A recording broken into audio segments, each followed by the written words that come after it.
దిగజారి ప్రవర్తించేది లేదు. పదవుల కోసం, ప్రజల కోసం, ప్రాంతం కోసం ఎంత దూరమైనా చేస్తాం, ఎంత త్యాగమైనా చేస్తాం, ఎంత పోరాటమైనా చేస్తాం.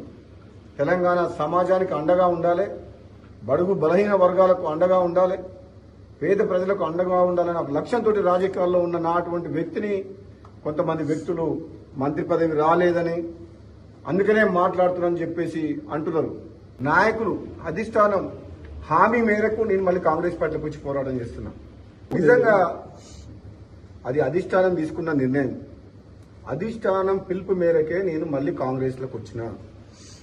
అధిష్టానం తరపున సునీల్ కనుగోలు, బట్టి విక్రమార్క గారు, మహేష్ కుమార్ గౌడ్ గారు, ప్రస్తుత పిసిసి ప్రెసిడెంట్, ఆ రోజు in charge general secretary Manikrao Thackeray గారు అధిష్టానం తరపున హామీ ఇచ్చి తీసుకొచ్చిండ్రు.